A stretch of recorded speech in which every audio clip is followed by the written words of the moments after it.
You replay the conversation in the dark. You scan faces for the flicker that says you've been judged. And everyone gives you the same advice: just stop caring what people think. Here's why that advice has never worked. The part of your brain running this calculation is older than agriculture. And the problem it's solving 10,000 years ago was a matter of life and death. By the end of this video, you'll know exactly which system in your brain runs that calculation, why it physically cannot be switched off, and the one adjustment that actually changes how it behaves. And along the way, one strange fact will need explaining. The people who genuinely don't care what anyone thinks of them, they're not free. Something in them is switched off. And once you understand what that something is, you wouldn't trade places with them for anything. Start with what this actually feels like, because almost nobody describes it accurately. It's 2 in the morning and you're replaying a conversation from 11 hours ago. Not the whole conversation. One moment of it. The joke that didn't land. The sentence that came out wrong. You run it again and again, watching the other person's face in memory, searching for the exact instant their expression changed. You're not doing this on purpose. You'd stop if you could. During the day, the same process runs quieter, but it runs. You walk into a room, and before you've said a single word, some part of you has already swept it. Who noticed you? Who didn't? Whose face tightened just slightly when you spoke? An opportunity comes along, something you actually want. The chance to speak up, to apply, to post the thing, to ask. And the first voice in your head isn't asking whether you want it. It's asking what they'll say, and you can't even name who they are. So you pass. You tell yourself the timing was wrong, or you weren't ready. But somewhere underneath, you know the real reason. You weren't avoiding the risk of failing. You were avoiding the risk of being seen failing. Those are different fears, and only one of them has been quietly steering your decisions for years. There's a third cost, and it's the one people notice last. You adjust yourself for every room you enter. One vocabulary for colleagues, another posture for family, a different laugh for strangers. And by the end of the day, you're exhausted in a way that sleep doesn't fix, because maintaining several versions of one person is heavy work. None of those versions feels false exactly, but none of them feels finished either. And the question of which one is actually you gets harder to answer the longer the performance runs. Here is the claim this entire video rests on. None of that is a malfunction. It isn't low confidence. It isn't weakness or oversensitivity or a flaw you should have outgrown by now. It is a system, a specific piece of neural machinery running a specific calculation. And it has an address in your brain. That address starts just behind your forehead, in a region called the dorsomedial prefrontal cortex. This is the part of you that builds models of other minds. Every time you wonder what someone meant by that pause, every time you simulate how a decision will look from the outside, this region is doing the work. It is, in a very real sense, the hardware of what will people think. And it activates so automatically that you experience its output not as a thought you chose, but as a feeling that arrives. Here's a detail that should change how you think about your own mind. This social machinery is part of what neuroscientists call the brain's default mode. The network that switches on whenever you're not focused on a task, idle in the shower, drifting on a walk, lying awake. The brain doesn't rest. It defaults to social processing, replaying interactions, simulating judgments, rehearsing conversations that haven't happened yet. You've probably wondered why your worst social spirals happen in the quiet moments. This is why. Thinking about other people's opinions isn't something your brain does occasionally. It's what your brain does whenever nothing else is asked of it. Deeper in the brain, 2 more regions complete the circuit. The anterior insula and the dorsal, anterior cingulate cortex. These are alarm centers. And what they respond to is the thing your monitoring system was built to detect: rejection. The psychologist Naomi Eisenberger ran a series of studies that changed how science understands this. Volunteers lay in a brain scanner playing a simple computer game, tossing a ball back and forth with 2 other players. Then, partway through, the other players quietly stopped throwing the ball to them. That's it. A trivial slight from strangers in a game that meant nothing. And the scanner showed the dorsal anterior cingulate and the anterior insula lighting up. The same regions that activate when the body is in physical pain. In follow-up work, people who took an ordinary over-the-counter painkiller, acetaminophen, the ingredient in Tylenol, every day for 3 weeks reported measurably less hurt from daily social slights and showed dampened activity in those same regions. A pill designed for headaches took the edge off rejection. Sit with what that implies. Your brain does not file social rejection under unpleasant thoughts. It files it under damage. The same alarm that fires when you cut your hand fires when the group turns away from you. Which raises the obvious question: why would evolution wire something as abstract as being left out into the circuitry of physical injury? To answer that, picture the world this brain was actually built in. For the vast majority of human history, you lived in a small band. A few dozen people you knew completely, inside a wider network of maybe 150. The anthropologist Robin Dunbar found that number again and again as the natural ceiling of stable human groups. And inside that group, everything you needed to survive flowed through other people. When your hunt failed, you ate because someone shared. When fever took you, you survived because someone brought water. When predators came at night, you slept because others kept watch. There were no institutions, no safety nets, no strangers to start over with. Your reputation was not your image. It was your access to food, protection, and care. Which means exclusion was not an insult.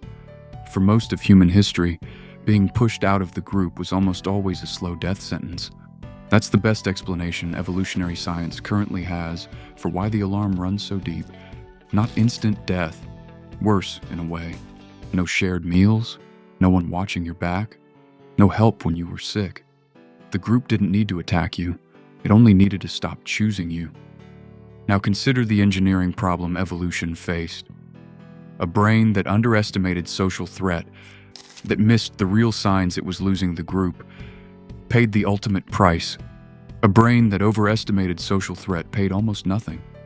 Some lost sleep, some unnecessary worry, a few apologies that weren't needed. The costs were brutally asymmetric, so natural selection tuned the detector the only sensible way: hot. The same logic as a smoke detector. A smoke detector that screams over burnt toast is irritating. A smoke detector that stays silent through a real fire gets you killed. So engineers build them to overfire, and evolution built your social alarm the same way. That replay loop at 2 in the morning is the smoke detector going off over toast. Picture it concretely. Firelight, 50,000 years ago.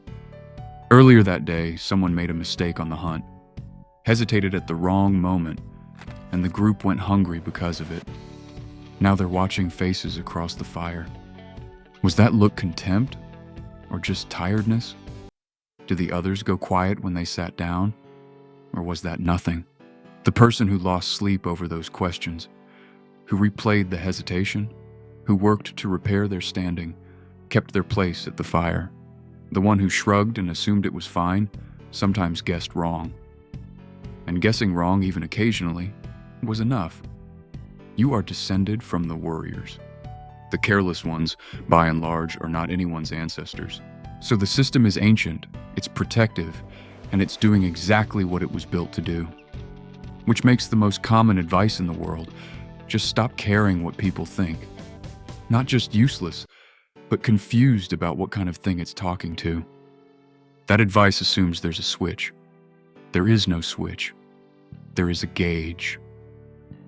The psychologist Mark Leary spent years studying self-esteem and arrived at a conclusion that quietly dismantles most of what self-help says about confidence. Self-esteem, he argued, isn't a reservoir you fill up. It's an instrument. He called it the sociometer. A gauge that tracks one thing: your perceived standing with other people. When you feel valued and included, the gauge rises and you feel good about yourself. When you detect signs of exclusion, the gauge drops. And that drop is the sting you call insecurity. Telling someone to stop caring what people think is telling them to switch off a gauge. You can't. Any more than you can decide to stop feeling hunger. The sting isn't the problem. The sting is information. And this is where that open loop from the beginning finally resolves.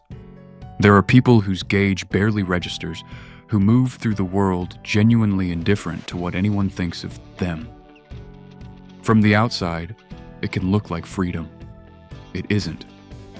Because the machinery that makes you wince at a cold glance is the same machinery that makes another person's opinion matter at all.